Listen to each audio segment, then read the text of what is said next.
Hello and welcome to episode 3 of our Coaching Hub Conversations. This is a chance to speak to some of our leading academic coaches and find out how they put their theories into practice in the real world of sport. Joining us this week is an absolute legend of Cardiff Met Sport and Welsh sport. Over 100 caps for Wales hockey, the captain of Wales hockey, a senior lecturer in sports coaching, and now deep into his PhD. Tell us a little bit about the study you're doing and what it's called, what it is, what it's about. Yeah, thanks for welcoming me in here. It's good to come in and chat, primarily from an academic perspective, I suppose. Often we're asked to speak about coaching, but to dig into some detail around the academic side of what we do, I think is important and is often overlooked. So yeah, I'm currently studying Doctorate of Professional Practice in sport, broadly looking at experiential learning and how we can perhaps better educate coaches through not just their academic side of their course, academic theories and ideas, but also their practical experiences of being stood in front of people coaching, and also how they navigate the range of information that's now available to them via media and so on and so forth, and how they, I guess, go about creating or forming their ideas, their approaches to coaching, and how they go about delivering that when they're stood in front of people. So experiential learning, could you just briefly explain what that is? And for someone that's had so much playing experience as you, over 500 games for the Cardiff Met Hockey Club, over 100 games for Wales, as we've mentioned, how do you draw on those experiences? Where do you start? Do you make a note of everything that happens? Not physically, but I think perhaps mentally, and there are a number of kind of, I guess, seminal experiences that I've had as a player and as a coach over the sort of last 10 or 12 years of coaching and playing more so than that. And an example is we go to, as Cardiff Met Hockey Club, we represent Wales in European competitions every year, and being part of that team, it's really interesting to note how players come back from a 4-day tournament in Europe very different when they play in domestic level hockey. And it's very subtle, and it's the way they carry themselves, the way they interact, the confidence they have on the pitch. And I kind of like see it and go, oh, right, well, where is that and where does it come from? And it's not one specific thing. So that kind of captured my interest around what are the range of things that those individuals are experiencing that means that when they come back into a club, domestic league environment, they're a more confident, more capable, a different and better player as a result of it. Is this something you feel you're doing more of now that you're doing your Doctorate of Professional Practice? Is it something you always were trying to record these experiences, these learnings, or are you now properly reflecting on every individual experience? Yeah, I think it's just added real clarity for me. So as an undergraduate student, a master's student At Cardiff Met? Yeah, in coaching, I was working with and using a range of ideas from the degree, and it helped me understand bits and pieces of what I did as a coach and how I saw things as a coach, and also how people acted as players, also then how I taught and educated as a senior lecturer. And through this Doctorate of Professional Practice, it allowed me to sort of step back and see the bigger picture, to see the whole kind of learning process, if you want to call it that. I think it's way more complex than being a process, but how that really took place, and started to enable me to really understand how people move from one place to a new place, both in their kind of intellectual understanding of something, but also their ability to do that in practice as a coach or as a player on the pitch. These conversations are to be used as a resource for our students to learn more about how our lecturers and our coaches and our academics are applying theories in practice. They're also for our wider community of academics. You're looking at John Dewey's principle of experiential education. How's that working? Yeah, so John Dewey, he was around in the sort of early 1900s. He worked with William James, C.S. Peirce, and really sort of founded a pragmatic movement within how people learn and linked to everyday life. And essentially, that pragmatic movement is about the equal value being placed upon academic theory or ideas and knowledge, but also the actions that people do in everyday life.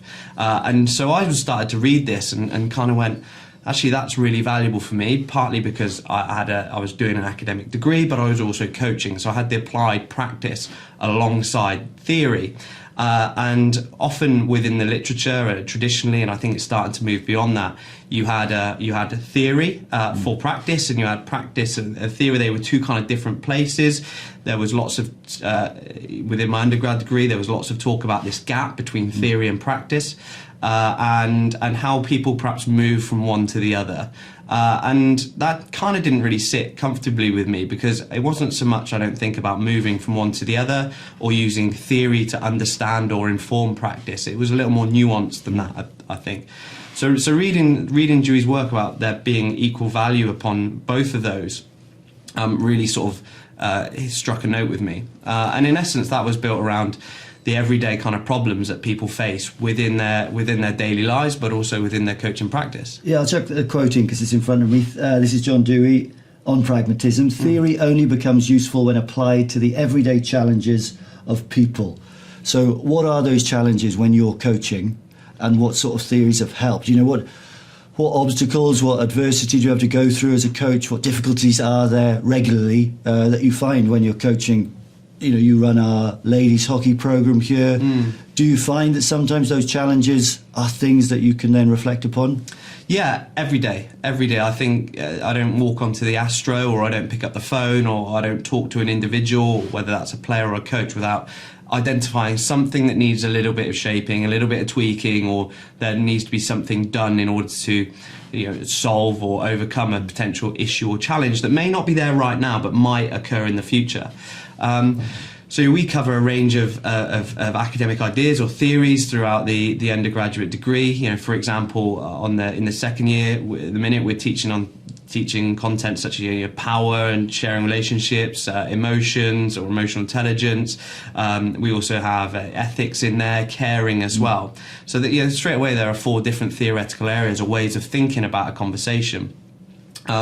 So it might be prior to going into those conversations, you're kind of anticipating or speaking to someone about something that's going on in their day-to-day performance or their day-to-day life, and you're kind of going, well, okay, so how can Nodding's theory of care really help me to understand and empathise with where that person is, and also therefore how can I interact with them in a way that enables them to perhaps feel a degree of empathy, to share a feeling that I've got some unconditional kind of positive regard would be another concept in there for them, and who they are as a person beyond being a player. And then that really informs perhaps some of the things I'll say, how I present myself, where we meet to have a conversation like that, and therefore perhaps what the outcomes of that conversation are. Not necessarily the hard outcomes, but also the felt outcomes. How do they feel following those interactions as well? And how do they feel? Do you speak to them about how they feel every day? Is that... Yeah. Does it come down to emotions and psychology? I think it is as much as tactics and strategy and feedback. Yeah. I think obviously that's all part of it. Fundamentally, you're dealing with a whole person, and a person has knowledge as ideas. They have knowledge about the game, knowledge about who they are, knowledge about society, where they fit in relation to their group. But they also then have emotions that occur pre-game, during game, after game, within a conversation as well. So you have to acknowledge those. When you talk about how they fit in the group, do you map out the group and think, I've got this many people with these characteristics and this many leaders and this many mavericks, and do you then sometimes look at when you play with full internationals on the Wales team, have we got this balance right? And does that inform selection? When you talk about breaking people down into those classifications, how detailed does it go?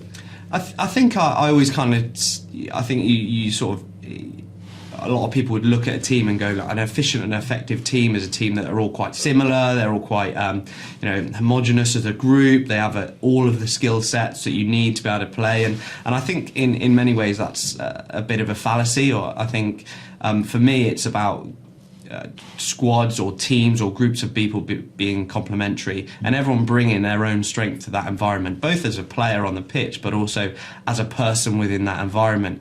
It's something that we've always been very fortunate of having within our clubs team. Also in the senior Wales, the international side, I would say that everyone is a different character and everyone brings something different to the group as a person and as a player. And then as a coach, I go, okay, well, based on my past experiences and the groups that I've been a part of, this is where we've been successful and this is what the kind of group looks like. And they're not by any stretch of the imagination the same.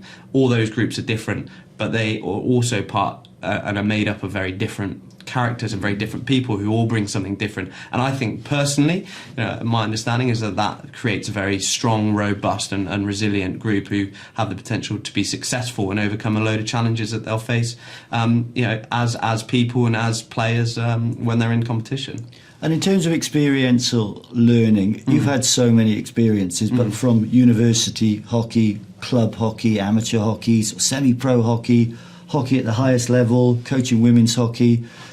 Have you learned from all that you need to use very different types of coaching strategies at each level of hockey? Because you might go on to become an international coach. So does your coaching style change depending on the level at which you're coaching? And is that informed by A, your academic work, but B, your experiences? Yeah, both of those. I think a good example would be in this recent season as a coach.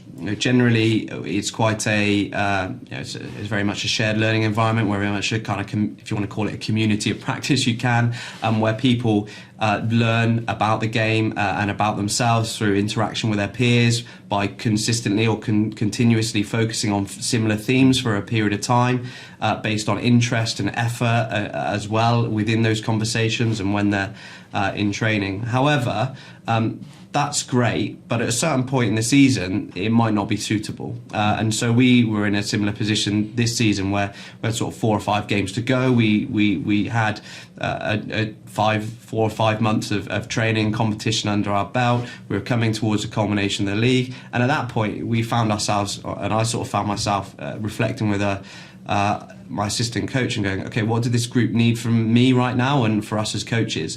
And whilst that might have been my that sort of shared learning environment might have been the focus up until that point. Right now, it's not what's required. And so then I go back to, okay, so where was I when I was in a cup final? Where was I when I needed 2 wins in the last 2 games of a tournament to get promotion? Or where was I when we went to the European Championships for the first time and played the best team in the world at that point?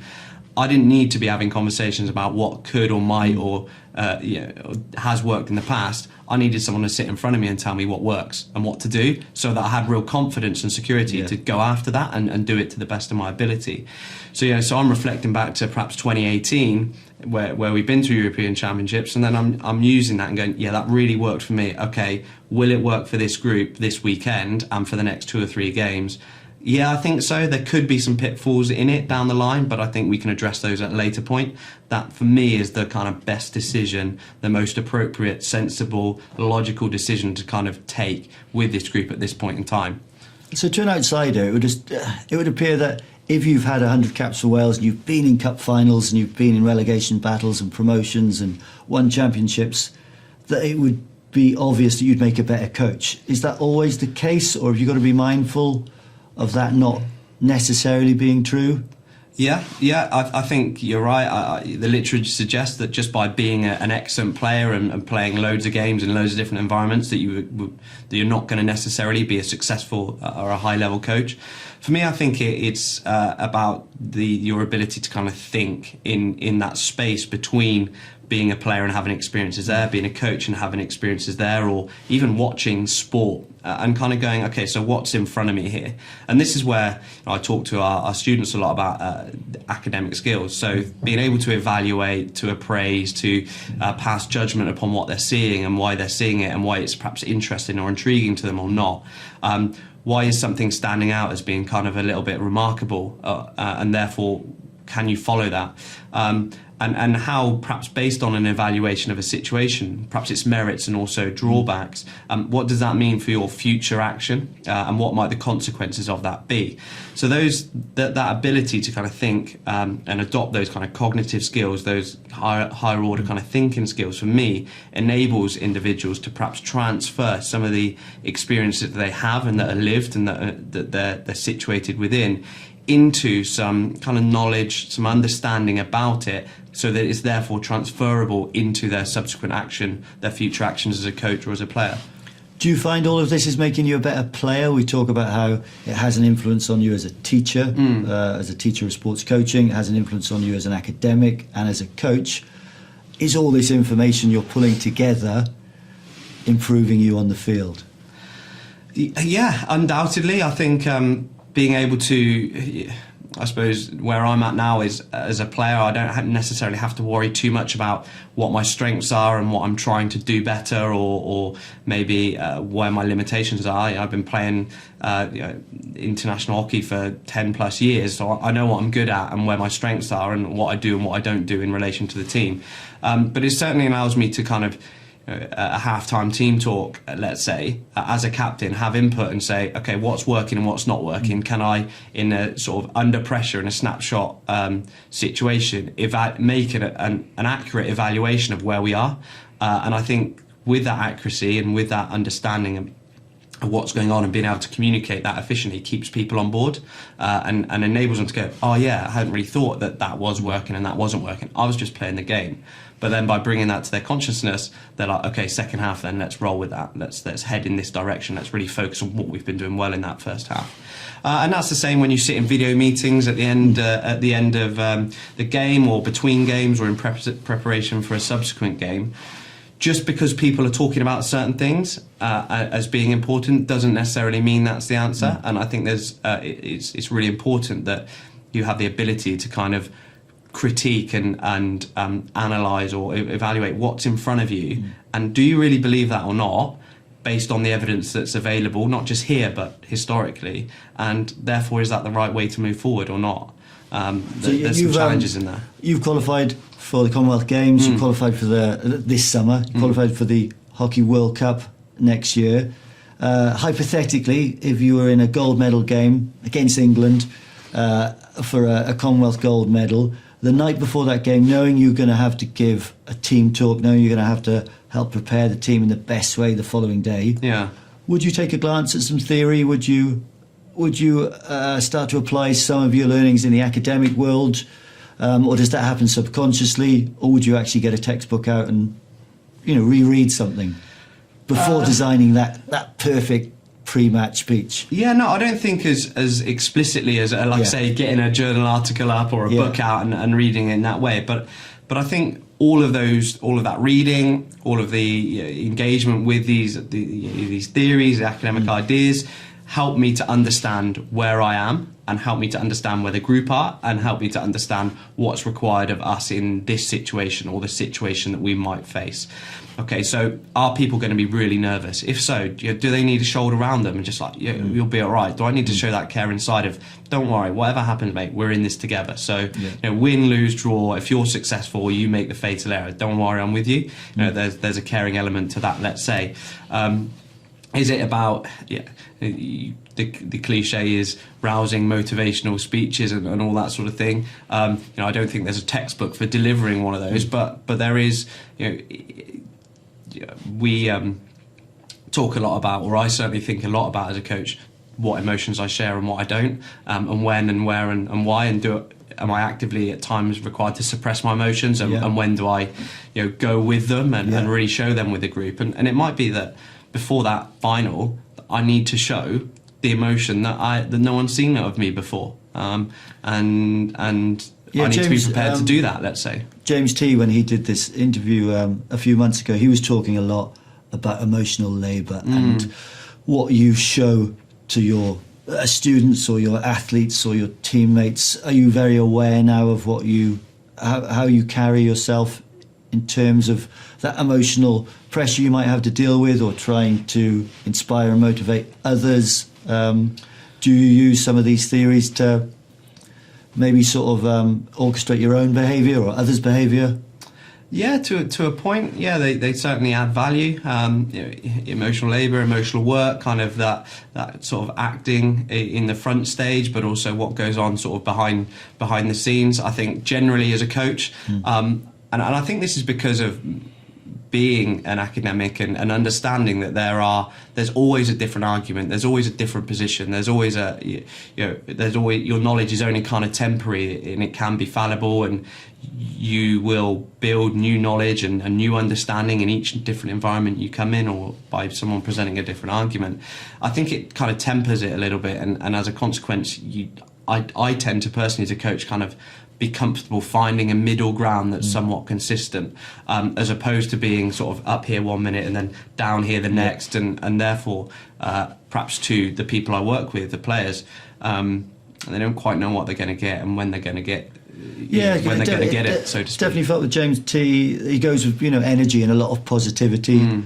Dr. Christian Edwards, we know, has sort of studied humour in the dressing room and around coaching. Is that your style at all? And also as a player, what sort of coaches do you respond to? Do you like to be told exactly what to do? Do you like to be sort of told when you've made a mistake?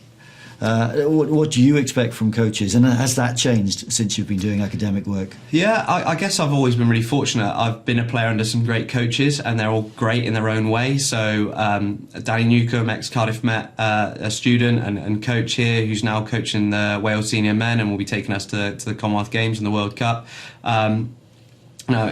Great relationship with him, very, very technical, very detailed. Helped me to really understand the game and how I go about playing the game. Our men's first team coach at Cardiff Met, an excellent coach. Really, his real strength is dealing with people, and as a consequence, and also being very invested and wanting to win, and success being really important, but not at the expense of anyone. And I've taken a lot from there. And then also Zach Jones, who's now coaching Great Britain. Again, he had a very hard edge at the right time, and so just kept myself as a player in check. So I think all of those, plus other coaches and even people I coach alongside, or students that I see coaching, I see little elements and go, actually, I really like that, and I think I could use a little bit of that in my coaching. But I think fundamentally, going back to people learning, developing, growing and moving forward, it has to be positive. Things have to be good first. They have to be, you're doing well first. Because as soon as, if you tell someone they're not good at something too many times, they start to believe it, whether they're excellent at it or not. So yeah, I would always be thinking what's good here first, as opposed to what's the problem and what's the issue and what could be better. We're going to talk about reflection now, and how it sort of might influence critical thinking around different incidents that might happen on the field or in your training sessions. Dr. Christian Edwards wanted to call this session the Futuristic Centurion, that you are the Futuristic Centurion. I think by that he meant Centurion, played over 100 times for your country, but futuristic in the sense that you don't just reflect backwards, you reflect forwards. And for those of us that think of reflective thinking, of always looking back, could you try and describe to us what we mean by reflecting forward and how that sometimes might manifest itself in your coaching? Yeah, I think certainly when I came through my degree, reflective practice was very prominent as a means of developing your practice as a coach. And it wasn't until I went back to read a book by John Dewey, 1938, How We Think, and that really helped me to understand what was really meant by thinking reflectively. So in that essence, what we're kind of thinking about is, okay, what are the future prospects? What can I infer that may happen? Okay, what can I really think about that may occur in the future, and how successful might I be in relation to that? And how do I think backwards to past experiences or past ideas or past discussions or things I've read or things I've looked at online or whatever in order to inform my decision making. And the idea is you kind of, and it's lent on his ideas of sort of inquiry into problematic, difficult situations where you're feeling a bit unsettled and you're not really sure of where to go next. And fundamentally, everything happening from this point onwards is unknown because it is in the future. You don't know what's going to happen. You don't know what the consequences are going to be. That is sport. For those of us in this sort of broadcast world, that's why we like sport. Yeah. The unpredictability, the uncertainty, the chance of the unexpected and the shocks. But for you as coaches, you're trying to control that or be ready for it or to learn from it or to expect the unexpected. And again, how does that uncertainty of sport and how do you, when something happens in a game and you might be coaching that you just haven't seen before, how do you prepare for things like that to happen It's again? guesswork in essence, isn't it? Can you give us an example of? Yeah, so I think to myself at the start of the season, I'm like, okay, so what is this group going to need in order to answer every or have a solution for 99 to 100% of the challenges that they're going to face over the course of this season. So let's say we are, and we had an example this season where you're sort of 2-1 up with 5 minutes to go. Okay, and Park the bus. Yeah, do we or do we not, or do we go and score the third, right, and then the game's to bed? Yeah. What do you do, and how do you do that? And I think that has to come from the group, but also, prior to even stepping on the pitch that day, you need to know, or the group need to know, the players need to know what the most appropriate or the most prudent or the best decision to make is at that point in time. And I can call on from the sideline with a pitch or get some messages on via players, but fundamentally I'm not playing the game. So they therefore need to have the answers. And as a consequence, I guess through training over a period of time, you start to build up and their understanding of what I think might work or might not work, the way we might play the game tactically, how we might set up, or am I going to support an attack this time, or am I actually going to let 2 or 3 players attack and I'm just going to act and think a little more defensively? So you're kind of thinking ahead and you're kind of going, right, what do I need this group to be able to do in 3 games time, 5 games time, when we get to the last game of the season? And therefore, what can I do today in order to shape that? And there's no crystal ball. You can't look into it and go, oh, here's the answer. Instead, you're kind of making the best decisions that you can here today that may influence the future. And that might be real subtle things like how you frame a practice. So this practice is framed around we're losing 2-1 with 5 minutes to go, and we need to win. Yeah. But we need to win and think about not losing as well. Yeah. All right, so what does that mean for the way that we play as a group? And therefore that shapes the discussions that they have around the practice, and therefore the plan that they come up with and try to execute. And you might be doing that for 2, 3, 4 sessions. It might be something you do in week 1, 4, 7 and 9 of the first part of the season in order to ensure that they're in a position where they can overcome that challenge towards the end of the season. So yeah, there are a range of, I guess you kind of, you call it inference. You're thinking ahead to what might be, what could be, and you're acting the best you possibly can, making the decisions to the best of your knowledge that enable you to overcome those issues that you may face in the future. Yeah, I think you sort of covered it, and we want to think about analysis and judgment. You've mentioned inference, but the role of your academic skills that you use in coaching to deal with these complexities. Do you feel you're better equipped now? And I know I'm asking a similar question, but we just really want to draw out what you're getting from your academics, your academic work that is feeding into your day-to-day coaching, and will continue to do so. And yeah, there's this idea that you're becoming a better coach and a better academic from both experiences. Yeah. But what would you hope to draw from the Commonwealth Games this summer that might help inform your academics and might help inform your future role as a coach? Yeah, I sort of going back to those academic skills, they help me to understand or think through challenges or issues or problems that I don't necessarily have the answer to right away.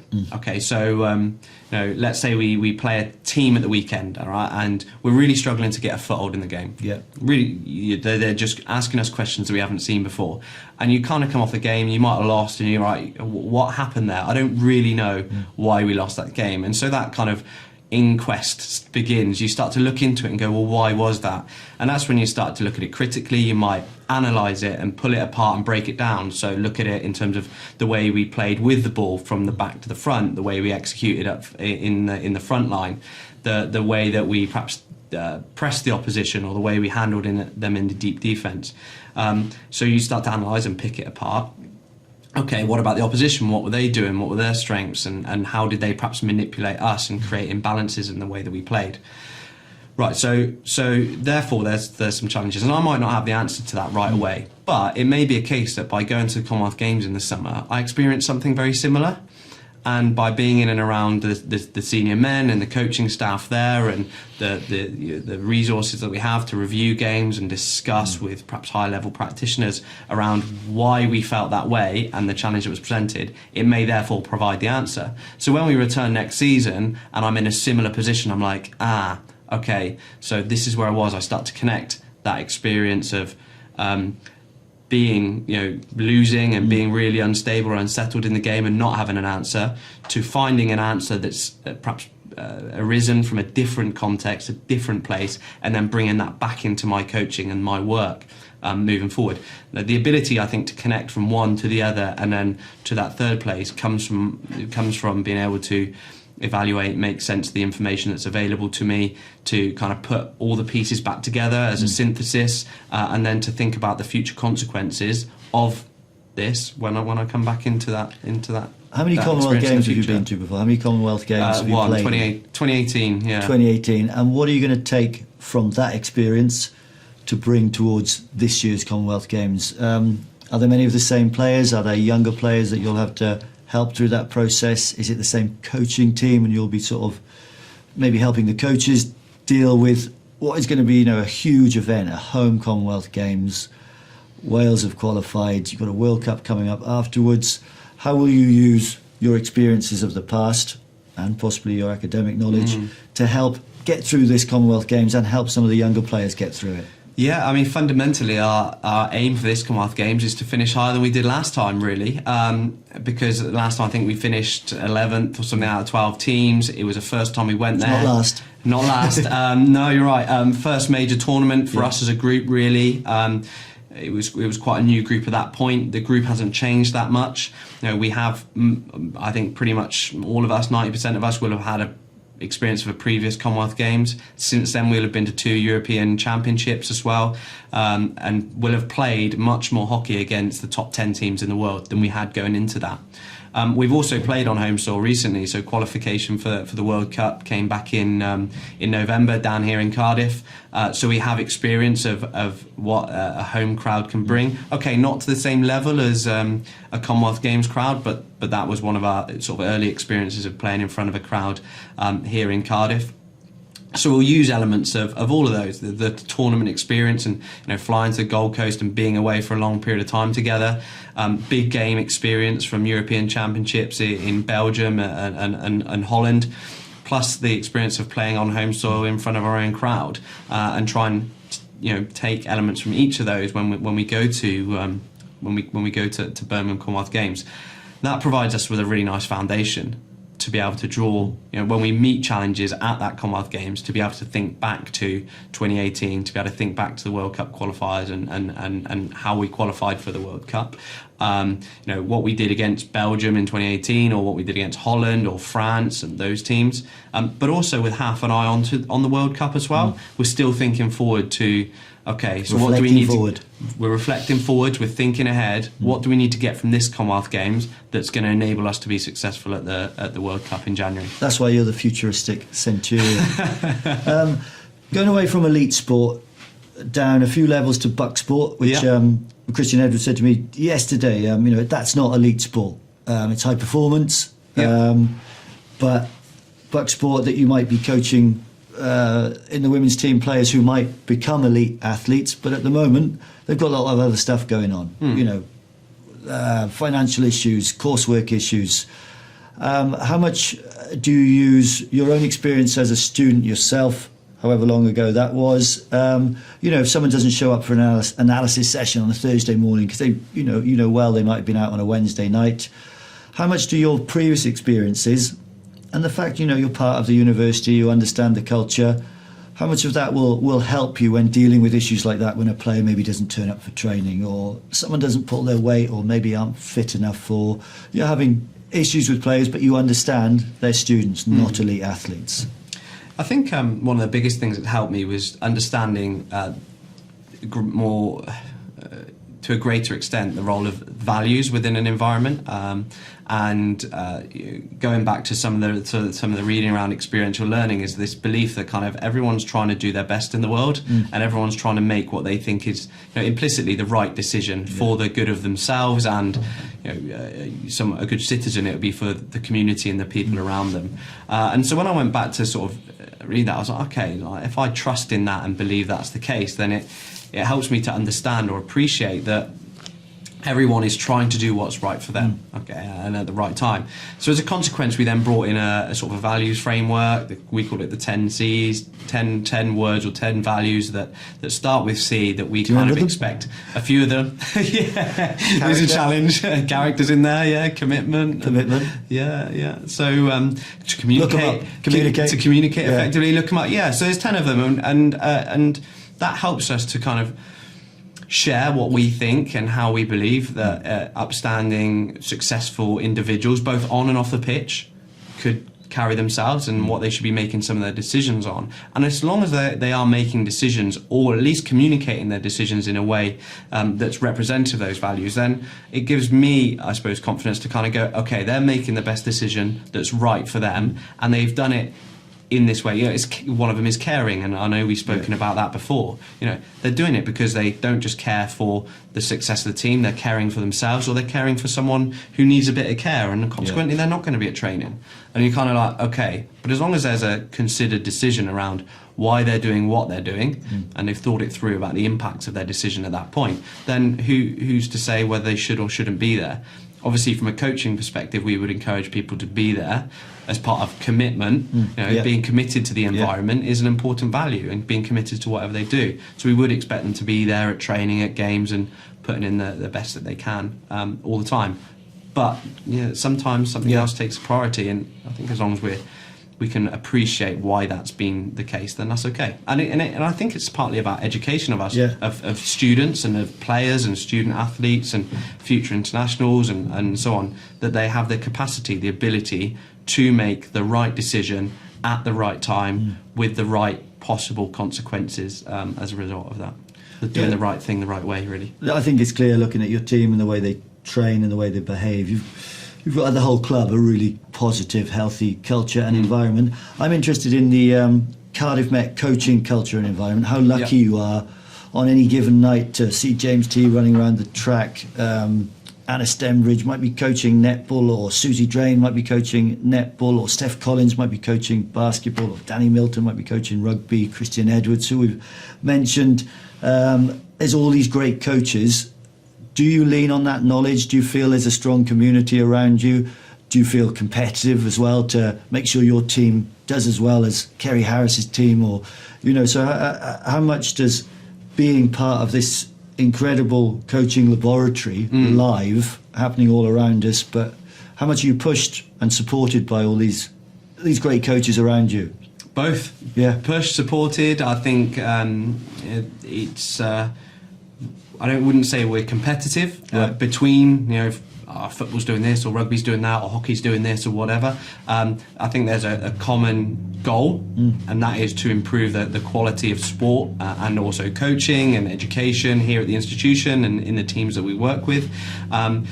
Consistently interacting and being, let's say, supervised by another member of staff, Kerry Harris. I'm being supervised by her within my professional doctorate, but also teaching alongside her in a module, and then also asking about, how'd your game go over the weekend, and what did you do, did you try something different, and why was that, did it work, why didn't it work, and having those incidental conversations around what they're trying to do within their practice and the benefits and perhaps pitfalls of that, again, is just something for me as a coach to kind of go, I kind of like that, I might try a bit of that, or okay, I'll just sort of steer clear, really. So and I think it all comes from within. It comes, the fact that I came here in 2009 and have been here and grown through, and as a consequence I owe a lot back to Cardiff Met in terms of it making me who I am, from an academic side but also from a sporting side. And Susie and Anna and Kerry and Christian have done the same, and so I think this is a good real environment for a coach to go from being a good coach to a great coach. Absolutely,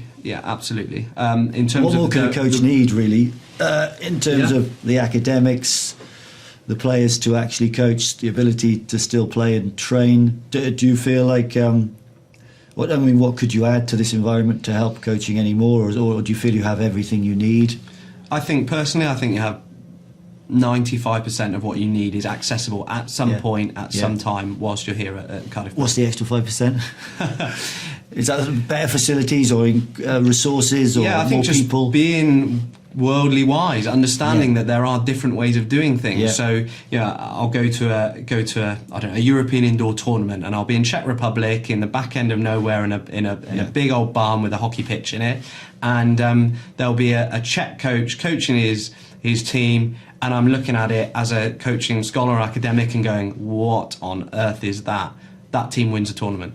There is another way. There is a different way, and having an appreciation of that, I think, makes you a better coach. So it's when you're important to look outside. You do, yeah. Yeah, and how can we do that? Do we have to send you guys on tour every year, or do you think it's something you should actively do? Go and observe coaches in other environments, other sports, other universities. Yeah, we're fortunate these days that media is helpful. It does give us an insight into other things. Obviously, you need to be aware that is often shaped or scaffolded or framed in a particular way, and you maybe need to see through that.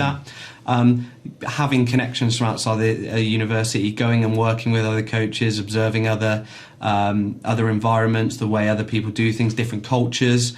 For example, in hockey, the Dutch culture is very different to the English culture, very different to the way the Germans will play the game, and the Asian teams as well. So having exposure to those styles of hockey helps you to appreciate there are different ways of. There's more than one way to kind of skin a cat, so to speak. There are different ways to play them. Well, I'm going to wrap it up there. Thanks very much, Luke. So Luke Hawker there, Welsh international hockey legend. Good luck at the Commonwealth Games and the World Cup. Senior coaching lecturer here. Hope many of the students will watch this lecture. And if you've enjoyed this one, we've got ones with Gareth Baber, the coach of Fiji, or former coach of Fiji Rugby. We've done James T, the head of athletics here. You'll also be able to watch this podcast on YouTube or listen to it as a podcast as well. Hope you've enjoyed it, and we'll be back with more coaches soon. Thank you, Luke. Thank you. Cheers, Rick.